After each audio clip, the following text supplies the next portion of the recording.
It's my pleasure to introduce Melody George today.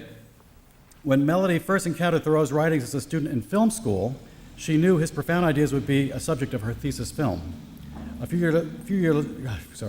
years later, she made her directorial debut with Marvels with Thoreau, a short film about two poverty-stricken children who happen across Thoreau's cabin in the woods one day. Their lives are forever changed when they encounter Henry's ideas on the nature of poverty and true wealth. Marvels with Thoreau became an award-winning short film at festivals in 2009, and the filmmakers are now in the early stages of developing a feature-length film inspired by Walden. Would you please welcome Melody George?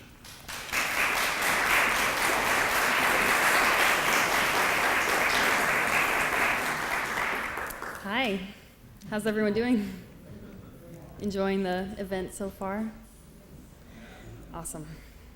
Yeah, I'm pretty excited to be here. I first read Thoreau back in college, and it was about 4 years ago that I completed my short film, and I still had never been to Walden Pond or to Concord, so this is a first for me, and it's very exciting.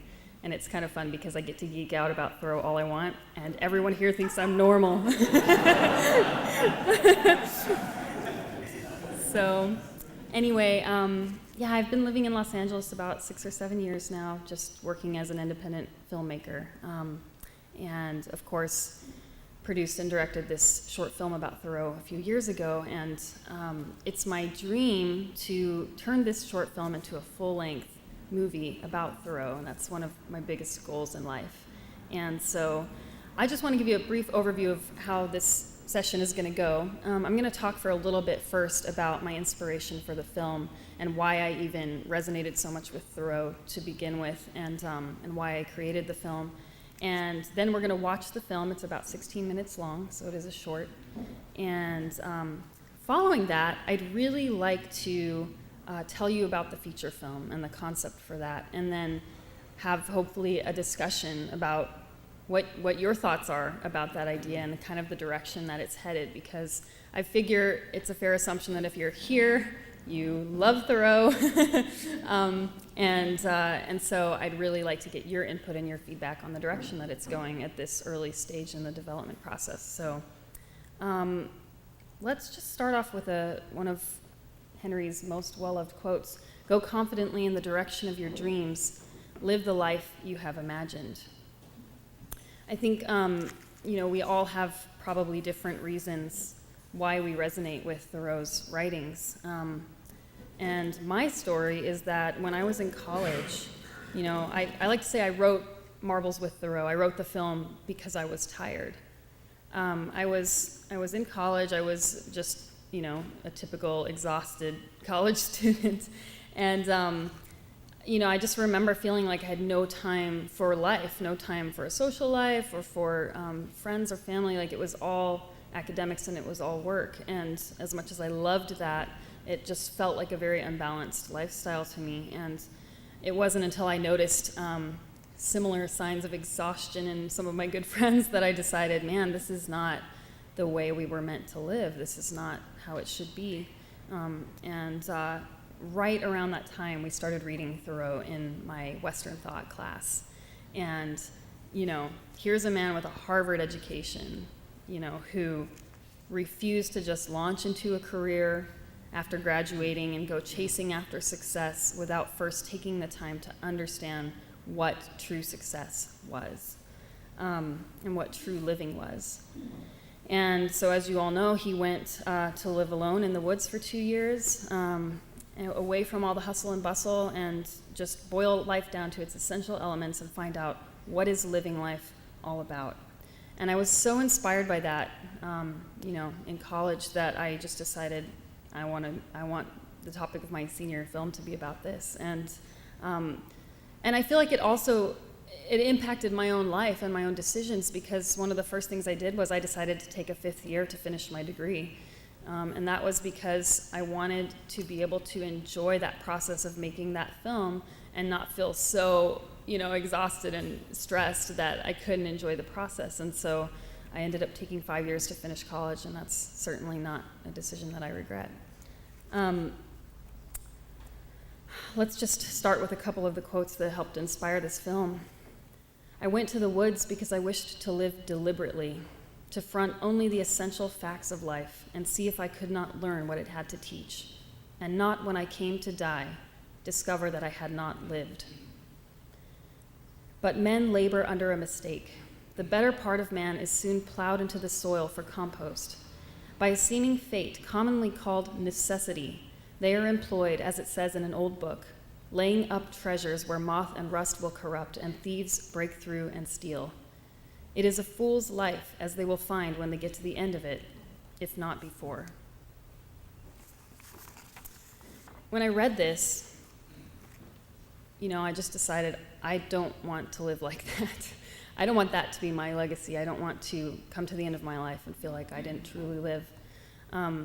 It's funny because not only does Thoreau say that some of those trappings of success, whether it's owning nice things or having a high-paying job or, just being incessantly busy all the time, not only do those things not define greatness, he says that they're positive hindrances to the elevation of mankind.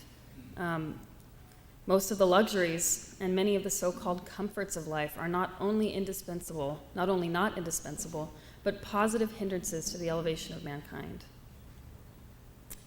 So if we just stop on that quote for a minute, those are very powerful words, if we actually take them seriously.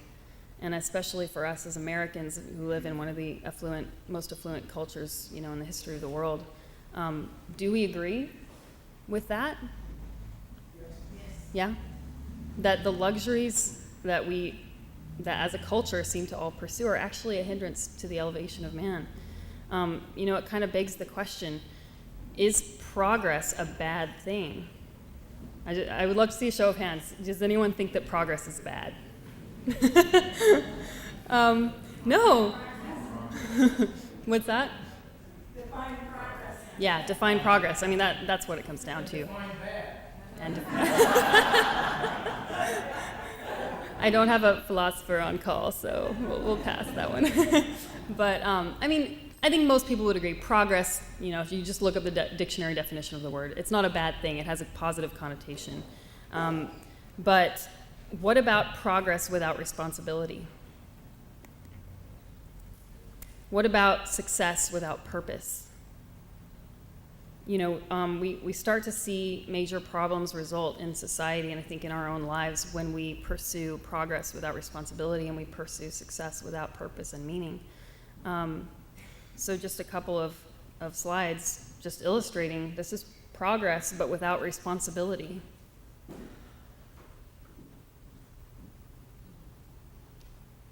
Just a couple of examples. Progress without responsibility. What about that? Would you agree? Progress, but not tempered by discipline, perhaps? What about television viewing? This is a chart from 2007 showing the United States being way off the chart in terms of our television consumption. Is that technological progress, but perhaps without responsibility? So anyway, these are just examples of what progress could look like when it's based on greed, or when we're too big of a hurry to find out what we can accomplish without stopping to think about whether or not we should accomplish it to begin with. When we get too focused on standard of living and not focused enough on quality of life. The 12 labors of Hercules were trifling in comparison with those which my neighbors have undertaken, for they were only 12 and had an end. But I could never see that these men slew or captured any monster or finished any labor. I think that there is nothing, not even crime, more opposed to poetry, to philosophy, aye, to life itself, than this incessant business. Strong words again. And, at age 21, reading this, I just decided, excuse me,